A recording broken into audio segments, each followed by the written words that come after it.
নমস্কার বন্ধুরা, এক চিমটে লবণে আপনাদের সকলকে স্বাগতম জানাই। তা আজ আমি চলে এসেছি আবারও একটি নতুন রান্নার রেসিপি নিয়ে তোমাদের সাথে শেয়ার করব বলে। তা আজ আমি দেখাবো মাছের ডিমের বড়ার ঝোল। তো এর জন্য কিন্তু আমার লাগবে মাছের ডিম আর আলু।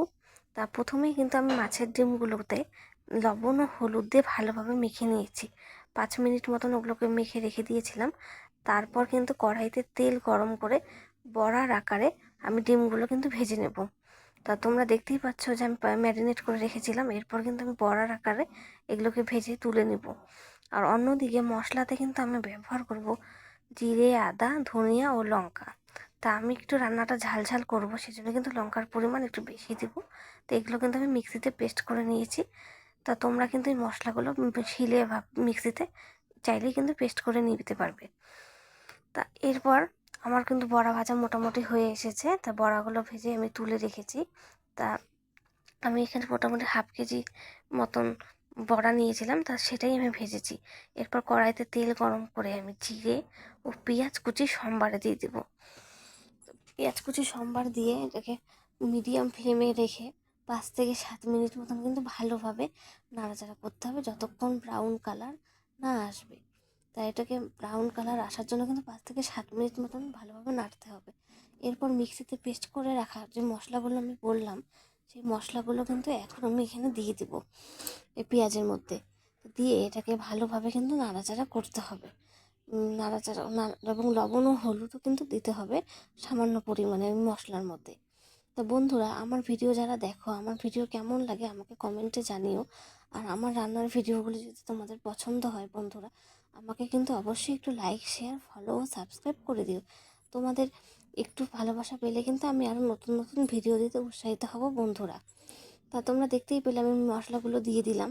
এরপর এতে লবণ ও হলুদ দিয়ে কিন্তু ভালোভাবে একটু নাড়াচাড়া করে এটাকে একটু শুকিয়ে নিতে হবে। জলটা যাতে শুকিয়ে আসবে সেই সময় কিন্তু কেটে রাখা আলুগুলো আমি এর মধ্যে ছেড়ে দেব। এরপর সেই আলুগুলো দিয়ে কিন্তু ভালোভাবে এটাকে কষাতে হবে 10 মিনিট মতন, কিন্তু সেটা হালকা ফ্লেমে। তা আমি এখানে একটু কষিয়ে নিলাম।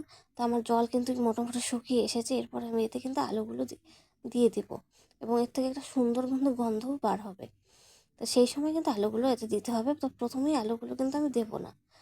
তা তো তোমরাও কিন্তু বাড়িতে এই রান্নাটা অবশ্যই করে দেখো, তোমাদের কেমন লাগে আমাকে কিন্তু জানাবে। তা আমরা বাড়িতে কিন্তু আমি মাছের ডিমের বড়া কিন্তু এভাবে রান্না করি। তা সেটাই কিন্তু তোমাদের সাথে শেয়ার করলাম আজ। তা তোমরা জানিও যে আমার রান্নাটা কেমন লাগলো। তো বন্ধুরা, তা আমার দেখো বন্ধুরা, কথা বলতে বলতে আমার আলুগুলো দেওয়া হয়ে গেছে। এবার আমি এটাকে ভালোভাবে কষাচ্ছি। আর মশলাগুলো একদম আলুর সাথে শুকিয়ে আসবে সেই পর্যন্ত কিন্তু এটাকে কষিয়ে যেতে হবে। তা এখনও এটা কষাতে কিন্তু আরও 5 মিনিট মতন সময় লাগবে। দেখো আমার মশলাগুলো কিন্তু একদম আলুর সাথে গায়ে লেগে গিয়েছে। এরকম অবস্থা হবে যখন, সেই সময় এতে কিন্তু আমি মিক্সি ধুয়ে যে জলটা মশলা, সেই জলটা কিন্তু দিয়ে দিব। তারপর কিন্তু এতে কতটা ঝোল করব সেই পরিমাণে জল ব্যবহার করব।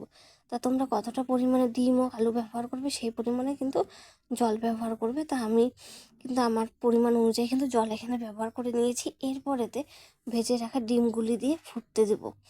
তো 20 মিনিট মতন কিন্তু আমি এই ডিমগুলোর সাথে ঝোলগুলো ফোটাবো, কারণ আলু ও সিদ্ধ হওয়ার ব্যাপার আছে। তো সেই জন্য কিন্তু আমি 20 মিনিট মতন এটাকে ফুটতে সময় দিয়েছিলাম। তা তোমরাও কিন্তু এটাকে রান্না করার পর 20 মিনিট মতন সময় দেবে ফুটতে।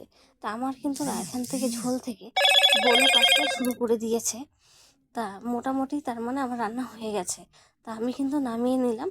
তা আমার রান্না কিন্তু কমপ্লিট। আমি লবণও কিন্তু চেখে দেখে নিয়েছি এবং ভাতের সাথে এটি খেতে কিন্তু খুবই ভালো লাগে। তা তোমরা বাড়িতে কিন্তু ভাতের সাথে এটা খেতে পারো। তা আমাকে অবশ্যই জানাবে তোমাদের কেমন লাগলো আমার এই রান্নার ভিডিওটি। নমস্কার।